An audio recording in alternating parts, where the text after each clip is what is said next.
Chris Wallis, thanks for joining. Appreciate you coming. How are you? Good, thank you. Yeah, good. Good. Chris, obviously we've known each other for a while, but do you want to give us a kind of bit of an intro for people that do not know you? Who are you, Intruder? A bit of an overview. Sure. Yeah. So Chris Wallis, founder and CEO of Intruder. Been doing that for about 10 years. And before that, I was ethical hacker or pen tester, which is what I did most of my career on. Hmm. Also skier, surfer extraordinaire Nice. in my spare time. Don't get out the ski. I've got questions Yeah, about that in a minute. I saw that on the list. Tell us about like before Intruder, then, like, as in like university. Like, how did you fall into cyber? Did you go there specifically to do computer science, etc.? Yeah, I've always been fascinated with computers. I grew up on a farm, and so kind of spent most of my youth like playing, building castles, and climbing trees and stuff. And then my parents bought us a computer when I was about 15, Hmm. and I just never left the house again after that. So yes, I always So, like, stop climbing trees, get behind a keyboard. yeah, exactly. Started coding quite early, and then that led to studying computer science at uni. Okay. So I was always interested in like the computer side of things, but didn't always know I wanted to work in cyber because it barely existed back then. And yeah, I What year are guess we talking? 2006 I Okay. graduated. Okay. So it's like Right. infosec then, wasn't it? It was Rather it than was cyber. called InfoSec, Yeah. but Before the Americans termed it. Yeah. hacking existed, and Yeah. I was interested in that. I was reading the news about this company being hacked and that company being Right. hacked, and I'd done a placement year of programming, and I'd kind of figured out that I didn't really want to be a programmer because all the time you spend debugging stuff, building things is cool, but Yeah. debugging stuff is less cool. And yeah, I was just fascinated by companies being hacked and how they could get hacked, and I thought it was a really interesting side of what I'd been working on. So Hmm.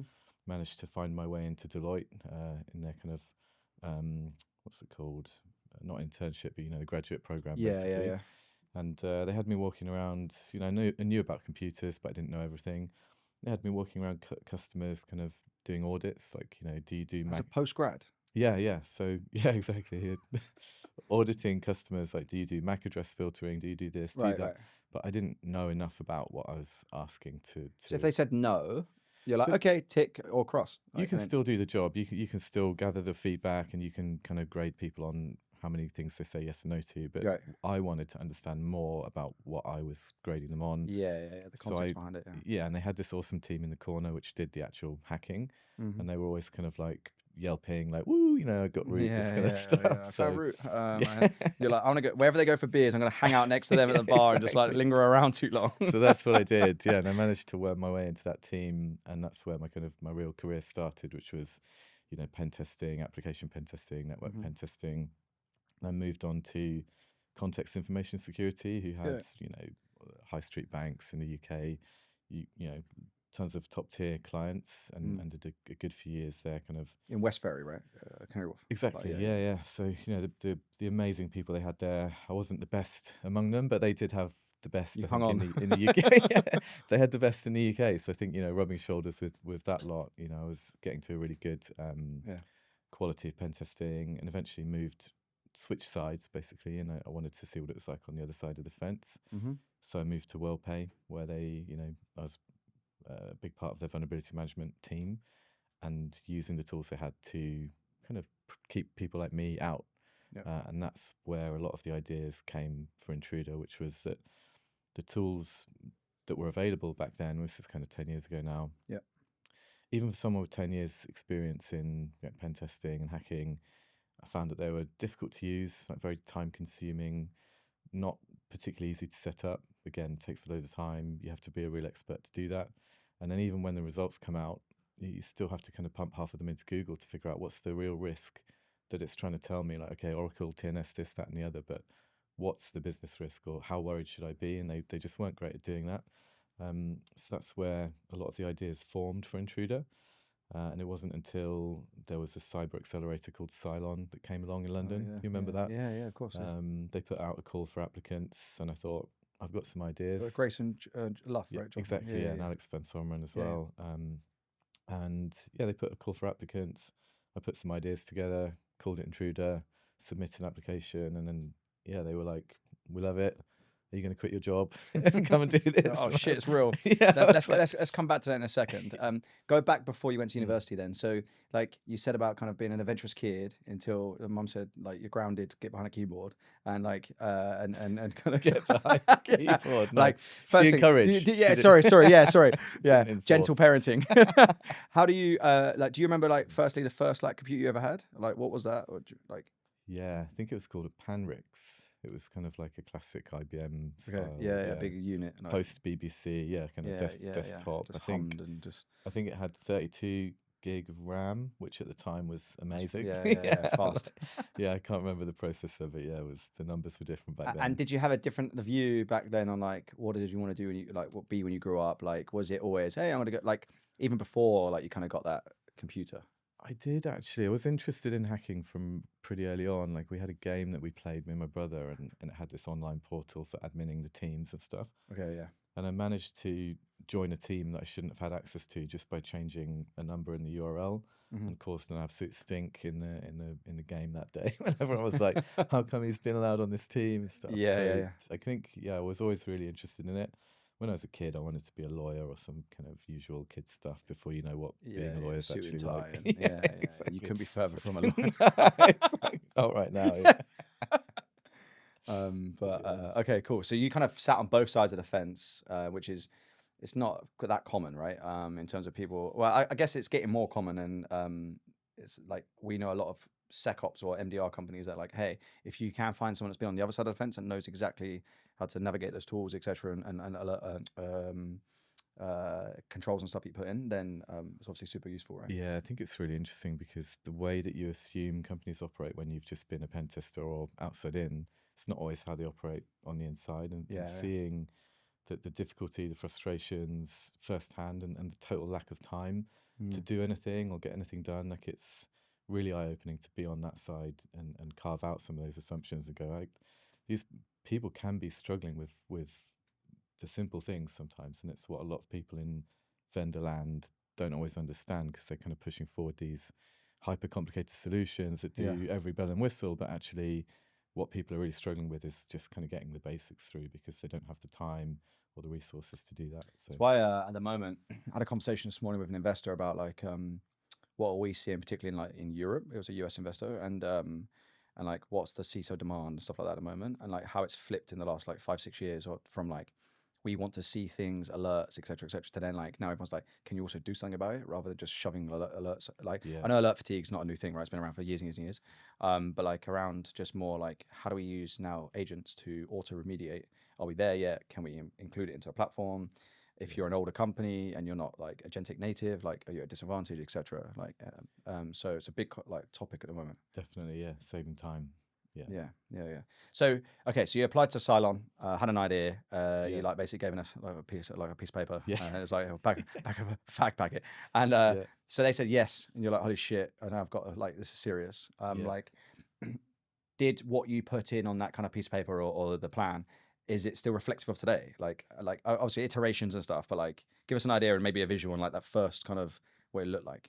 Yeah, it's a really good question because it has evolved. We've still got some really serious elements from it, but it has evolved in a few ways. And the first way it changed, I think, is that we pitched this kind of halfway house between software and service that, you know, the scanner would run and then we would get the scan results and we would look at it and then we would change some stuff, you know, reduce the false positives. And I think I quite quickly learned that it's tricky to do that. Like it puts you in a weird box because you're not software, you know, you're not fully service. Like when you're getting investment, are they investing in software? A lot of investors don't like investing in services. So there were kind of investment reasons why doing it that way was difficult.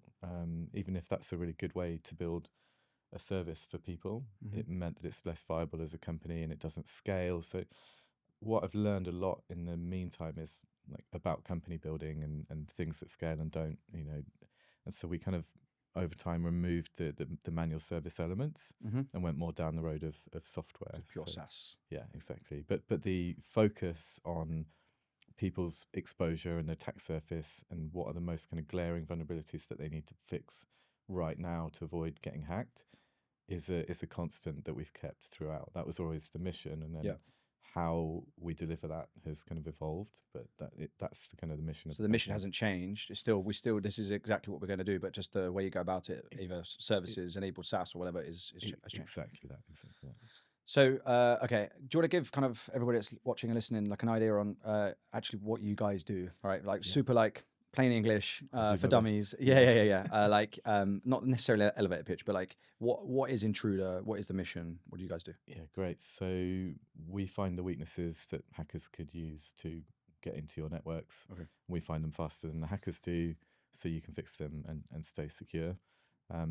We didn't invent that. Obviously, there was a bunch of companies doing that already, but we make it a lot easier for companies who don't have those security personnel or have small busy teams who need to save a ton of time and get more stuff done.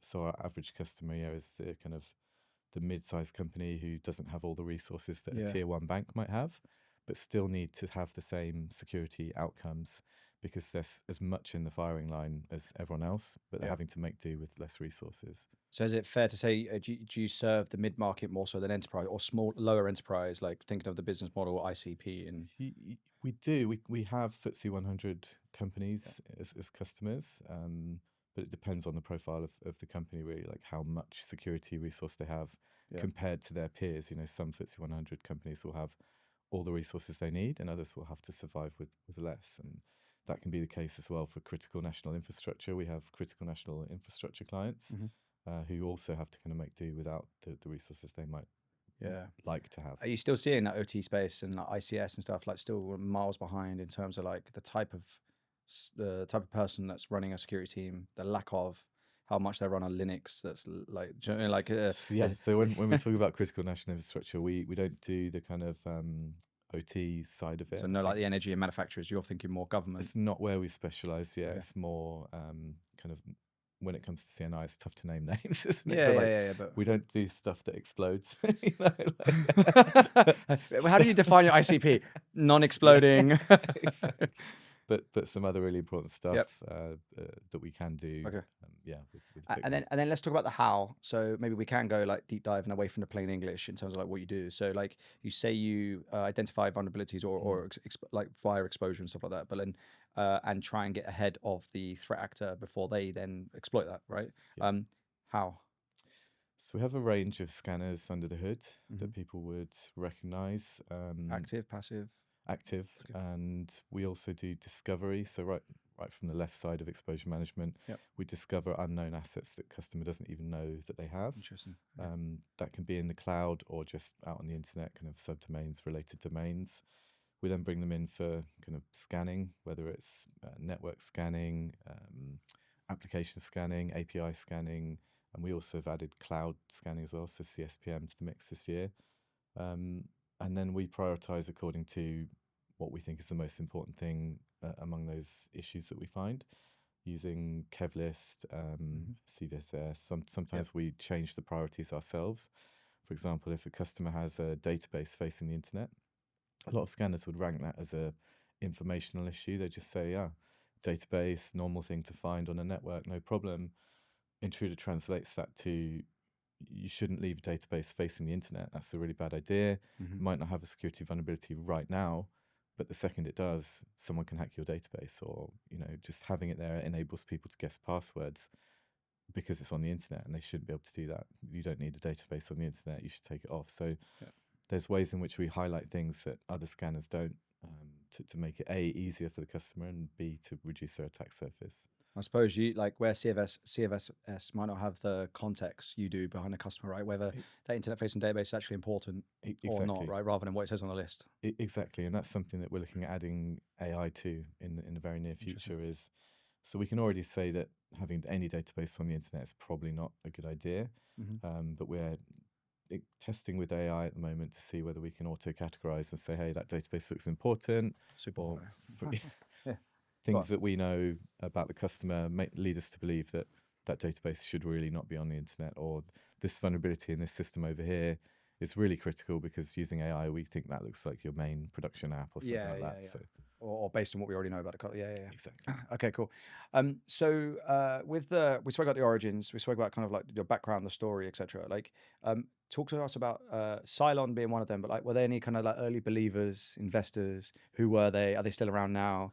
Have you kicked them off your cap table? Have you? Yeah. Early customers. One of our early customers is also an investor. He was kind of the first person to take the lead, and he saw the potential. He really liked the product, and he basically tapped us up and said, "Are you guys doing an investment round?" Yep. And he was our first lead investor. Amazing guy called Ben Yarwood, and yeah, he was the one really who helped us get going, because having that first investor helps you get others. Yeah. It's much easier to Shout find out to other Ben. people. Yeah, shout out to Ben. Much easier to get more investors once you've got one. Yeah. And we've done the rest quite bootstrapped, so no institutional investors yet, but we're having some conversations, so potentially in future. Yeah, because you told me, obviously I won't disclose it, but when we had our happy hour after a few beers, we were talking about like the business and where you guys are go to market. Like, it blew me away. Like, the revenue versus funding. Yeah. It's like, it's the reverse. It's the reverse. It's the reverse. And I'm like, good for you, firstly. It's not a very British thing to do. Like, to be like, people are like, oh my God, a British cyber company that's been like, other than like a Dark Trace, for example, that's been that successful with revenue. Obviously I know you're very humble, but like, it's like, if you open those doors to investors, I'll be like, holy shit, like, how do we put fuel on that fire and kind of accelerate, right? Definitely. Yeah, we've done it the wrong way around, I think. Yeah, we've got more revenue. You've done it the right way around. Yeah. So yeah, it hasn't been easy, but it's been For sure. interesting, and we've learned a lot, and yeah, we'll see what the future holds. But it's also like a psychological thing, isn't it, as a founder, to go like, do I want to have more people on my board, more on a cap table, more voices telling me what to do? Like, we've already got to X amount in revenue. It's like, and not like, do we need, not like you know better, but like, do you need them? Do you know what I mean? Like, it's a Yeah, real big decision now, especially how far you are down the line already. definitely. And I think it's for us, it's probably about finding the right investor at this point, rather Yeah. than any investor, because you could definitely get the wrong one who would come in, and they have different profiles, right? Someone would want to come and 10x the business overnight, Yep. Put in 100 million, and American that wouldn't be, message, yeah, that wouldn't necessarily be the right thing for us. I think we've grown at a certain pace, and you wouldn't want to materially transform that, but you do want to see that pace continue and pick up. You also think about like what's the impact culturally, the mission, like you said, like, I got a good friend who runs a cyber company in the UK, and he's just taken a good chunk of Series A, and he was like, I want US ones because that's where the big money is, etc. And then when the reality of having those conversations was, okay, cool, how fast can you get to 100 million? And he was like, whoa. And one, it shit the life out of him, just to be honest. And two, it was like, do I want to put my team through that ringer, or are we okay actually to get to like 20 million and be very happy and satisfied to then a good exit that could be 5-6x? It's definitely a mindset thing as well, right? If they're both a little bit more mature as companies, you're not like on the back of a fag pack anymore, like, with an idea. You have to go into it knowingly. I think it's a bet for them that you might be one in 10 that survive, and they don't really mind which 10 right, or which 9 which fail. bets. So you have to be okay with that. And I think me going into a deal like that, if someone said, you might be one of the 9 that fail, and it doesn't matter to us, I'd be like, well, it took me 10 years to build this company, and kind of it matters to me. It's my baby. But if someone's starting out afresh, then great, right? You just, I'm going to gamble on this, and it works, crash and burns, we go again. Yeah, exactly. Then it's fine. So it's kind of different business models for different people. But I think also, like, by the way, this isn't like an investor pitch, and I don't want to be flooded with investors. But also that will rule out a lot of investors that will say, I actually don't want a Chris at Intruder because of where you are, and also the mindset of like what you just said, right, is not actually for them. And I think also you can rule out a lot of investors in regards to how many portcos they have versus how many partners. I know some that've got like 3 partners and like 50 portcos inside, and it's like, you're just hedging bets and putting 500k million checks out at like seed and Series A. Again, it's like picking the right one. Definitely. Tell me about like the MVP and kind of building that, and like, I know we go backwards a little bit here, but like, give us a visual on like the kind of the vibe of like, what did it look like? You had Ben as the first customer. Was he like a design partner as well, or like? Not really. No, he gave us some feedback, but he was. Actually, Ben wasn't the first customer. Sorry, he was the first investor. We had a customer before that. The first MVP was actually amazing. It was a PDF. There was no product. So it's for Intel company. Well, yeah, kind of. We it was a service. Find really. it, send it, and use. Yeah, it's a service. We were building the PDF manually. It was a cool looking PDF. It looked really nice, but we were putting together manually. We had one green one for pass and a red one for fail. So it would be like, depends. So that goes to an all-you-can-eat buffet. Exactly. And so we were kind of pulling this together on a monthly basis for this customer, and this is 10 years ago, but yeah, it's very, very MVP. I'd read the Lean Startup before starting the company, Mm-hmm. and it really resonated with me that you test and you prove something out before you spend a ton of time building it. Yep. And that's kind of what's enabled us to be bootstrapped heavily today, Yep. or fund strapped. So we started with a PDF, and then once we got a few customers on the PDF, we then hired a kind of a first developer to just do a few bits. Mm-hmm.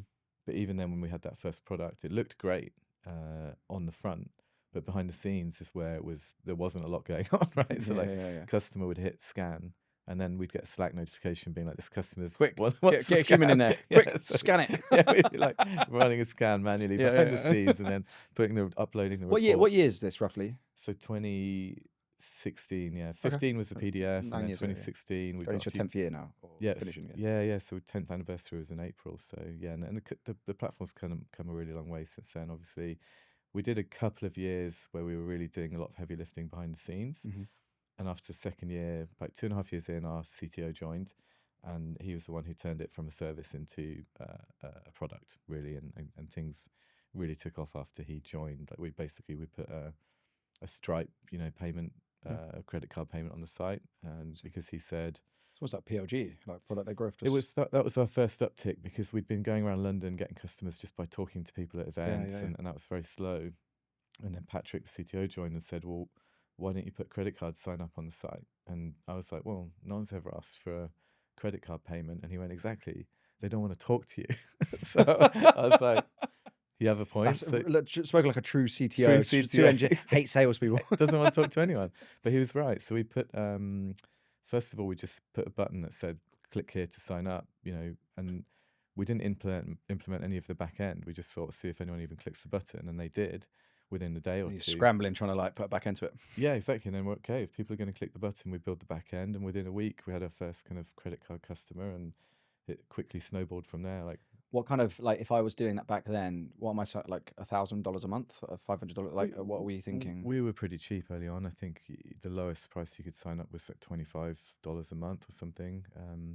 That was the cheap per user? How was it back then? It depends how much you scan. Yes, if that's the base price, $25.50 to get going, and then for every extra thing you scan, there's a small extra fee, like $3 or $4 or something. Yeah. That's crept up over the years, but the style remains the same. Like the more you scan, the more you pay for. Last point on this, in just terms of Intruder as a business and stuff. Tell us about that first customer. I know we talk about the credit card one, but how did you get them? You said you were doing putting in the old school yards around London, going to the conferences, events. How did you win that first customer? Yeah, do you remember? So he came in through my co-founder originally. Met him at some event, and then we basically both rocked up to the with PDF. Not with the PDF. We didn't even have the PDF at that point. But yeah, we rocked up at the customer, explained what we were going to do, and then he just I think he liked the look of us. He liked our background. We both had kind of very credible background. Yep. That gave him enough trust to just agree on the spot, and we went from there, really. Nice. And how many heads are you now? About 54 now. Nice. Yeah. All UK? A lot in the UK, but we've got some in Europe and some as far as Argentina. So nice. Yeah, we do kind of hybrid. We've got an office in London that has like 20-25 people on a weekly basis, and then once a year we've done this off-site where we get everyone together and spend some time. Done it in Argentina yet? Not yet. I'm keen though. Yeah, when you see where some of the team live, very keen to go. Why is Chris still hiring loads of people in South America? Just like destination locations. It's on his bucket list. That's why. Cool. Let's switch it up a bit. Talk about leadership. If I work for you, report into you, what kind of leader do you think you are? Are you that? I don't know if you're that reflective, by the way, but just give us an idea and maybe how that's changed since particularly as you started Intruder. Yeah, true to my style, I guess. I asked the team before I came. I saw on the list of questions, that was the one. I thought, I don't know how to answer that one, because I guess I don't think about my leadership style. Just you are. It's quite narcissistic to know. Yeah, exactly. Yeah. So I asked the guys what leadership style do I have, and looked at a list, and it came out kind of participatory or something, kind of democratic, basically. Yeah. I'm not a dictator. I don't tell everyone what to do all the time. we have a value in the company called best idea wins, and that's kind of how I lead. Everyone's involved. Everyone has a voice. Everyone has a say, and it doesn't mean if I say what I want that I win. It means that I have really strong views sometimes, but I'm also happy to be wrong. And if someone can have a better idea than me and convince me that their idea is better, or why I might be wrong, then they can be the one who wins the argument, and that pretty much goes throughout the company. So we care about it so much. It's one of our 4 values. I think it's There's really... a saying, isn't it? Like really strong opinions held loosely. So like I'm very like strong and believe in what I do, but if you can change my mind, I'm not like that like dictatorship. Yeah. Exactly that. Do you know the other 3?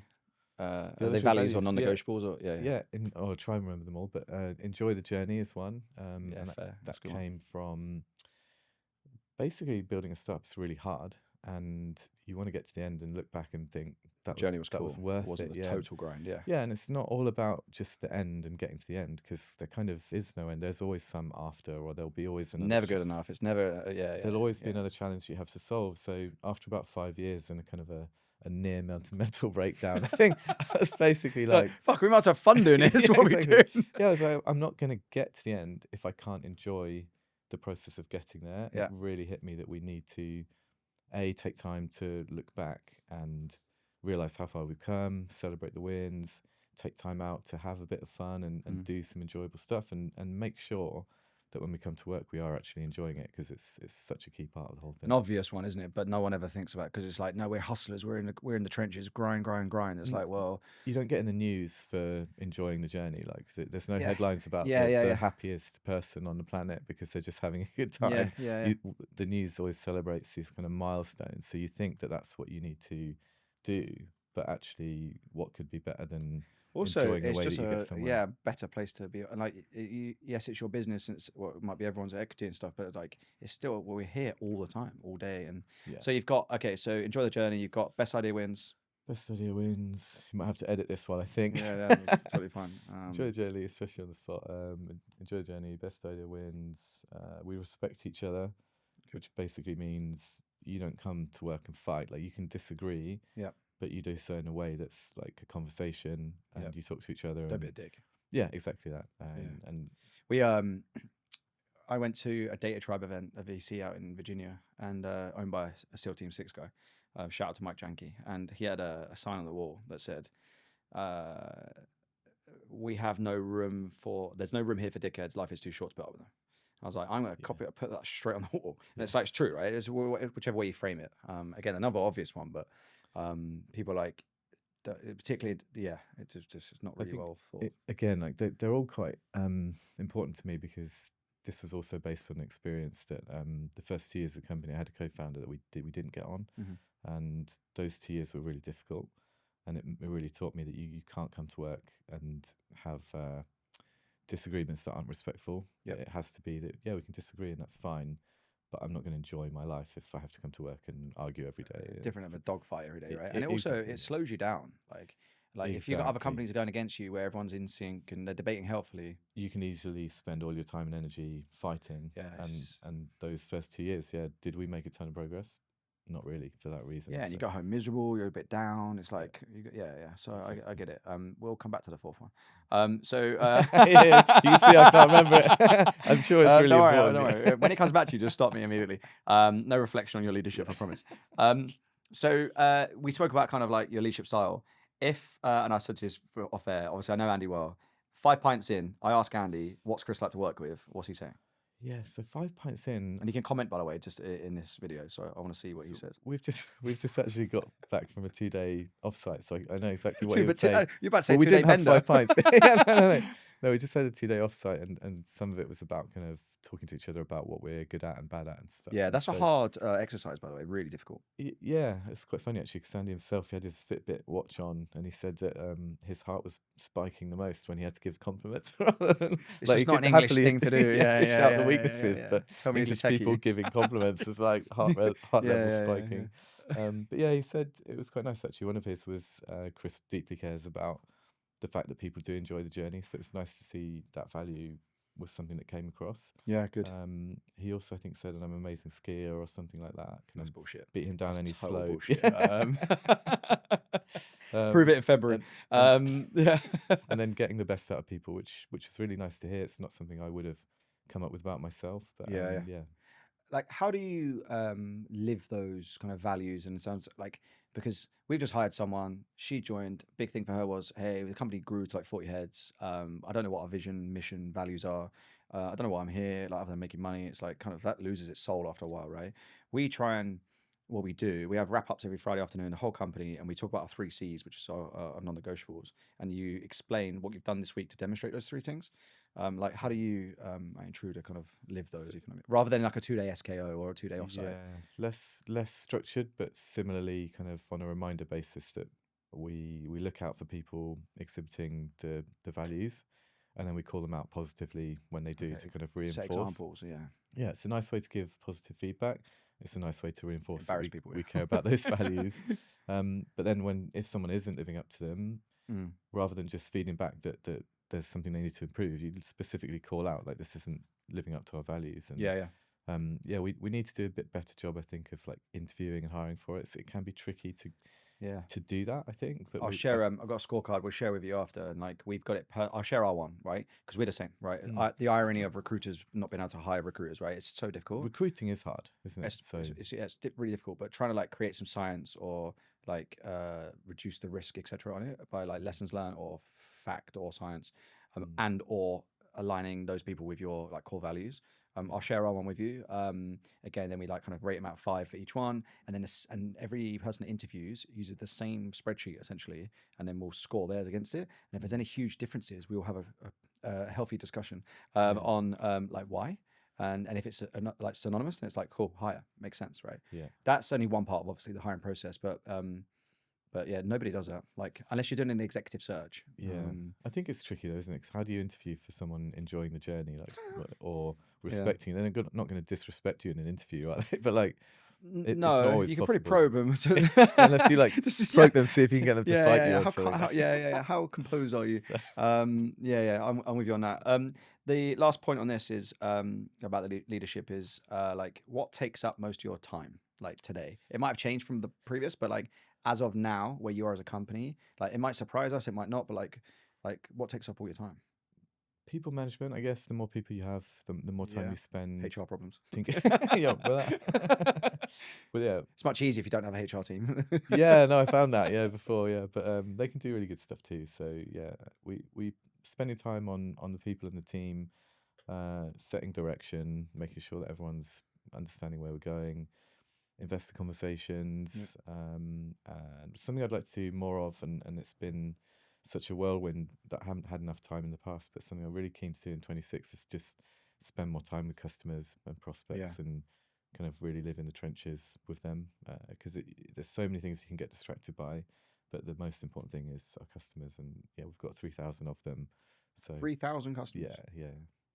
Okay, and plenty to choose from. Demographic, where are they based? Mainly North America, interestingly, even though we don't have anyone there. So yeah, most of the teams UK. I'm kidding. Yeah, 3,000. 3,000. Yeah, that's epic. Yeah, it's good. So back to my previous point, how well you guys have done. Yeah, with very little funding. Yeah. It's not bad, is it? I'd like 10,000. All right, 3,000 is pretty good. You're doing okay. We're getting there. Yeah, exactly. Yeah. Right. Let's pivot. Move on to our lightning round. So strap yourself in. Books or podcasts? Podcasts, risky business. Do you like that one? Yeah, I love it. Amazing. Yeah, nice. It's you start a company. What about Trident Talks? I said, what about Trident Talks? I love it. Top subscriber. What Trident? Who? Risky business. Yeah. Yeah, it's amazing. Yeah, that is a good one. Yeah, it's good for keeping touch. Like running a business, you start to lose a bit of touch. Like, I don't do the hacking anymore. Yeah. Risky business is amazing at kind of giving enough tech detail and figuring out what's actually going on out there. It's a real lifeline for me. Yeah. Cold plunge or sauna? Sauna every day. Nice. Do you use a sauna or just as and when? Not every day, but yeah, I'd like to. Not a part of David Lloyd's. Skiing or snowboarding? Skiing every time. Yeah, you're not a snowboarding bro. I tried it. It's not for me. Yeah, I agree. Unless it's a powder day, I see why you do it. But they're all dicks, isn't it? They're the guys where if you're new and you see your friends going down, like, and the snowboarder goes, yeah, and they always cut up the side, and dicks. But yeah, I'm keen to sort. If you're keen, I've always had in the back of my mind that we could do like a cyber ski trip or something. Don't give it If away. anyone- So yes, no, we're doing a. There's a big offsite coming up. So we've got trying to connect. Right, this isn't a plug. We're gonna have 25 CISOs, 4 or 5 vendors, a big like snow bombing type session, end of season. Amazing. But there's gonna be some disclaimer forms going out for broken legs. Amazing. Sign us So up. how good would that be? Like go to like Morzine or like Port de Soleil or something. It'd be epic, right? I've wanted to do this for years. Just need It's just to an excuse to find a way. Find a way to sign off the budget. Like, how do there's going to be a I CISO expense there. this? Mac or Windows? Mac, yeah. Why?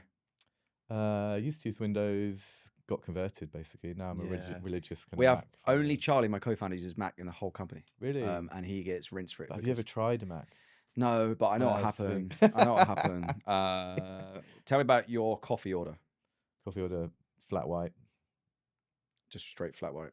I switched to a little coconut Coffee milk these chain? days.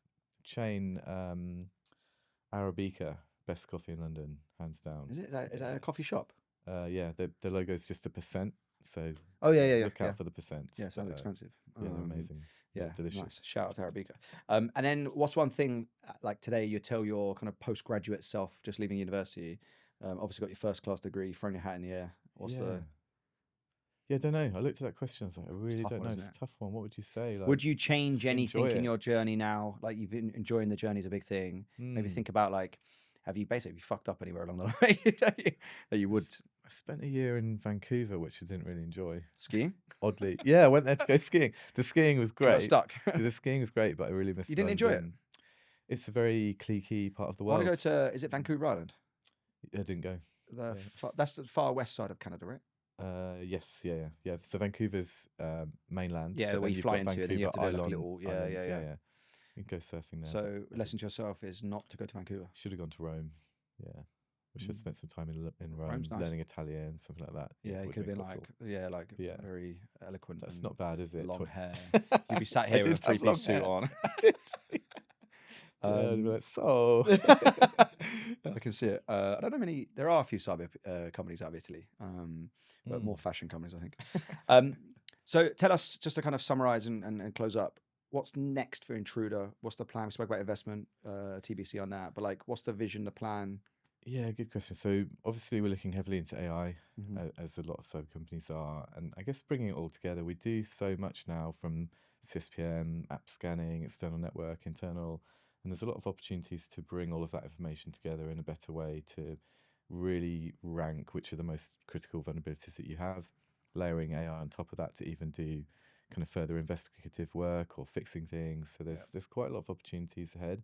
I think it's a really exciting time for Intruder to add those things. Is there an opportunity for like the agentic piece to be included in that, or not just for the sake of it, but like to do actions that humans would normally do, etc.? 100%, yeah. And I think that's really our ethos at Intruder, is not to do things for hype or the sake of it. Yeah. We think there's loads of opportunity with agentic offerings at the moment, but getting the timing right, because we also know there's hallucinations, and we know that customers aren't going to necessarily switch this on in the production network and just let the LLMs run wild, right? Because they do make mistakes at the moment. So finding that balance, and we're testing now, and we've already got AI in the platform. You can talk to Greg, which is our mascot, so we call him Greg, and you chat to him, and he can run scans for you. He can tell you where your critical issues are, what's being exploited in the wild, and all this stuff. And it's about kind of pushing that even further and seeing what more we can do with it.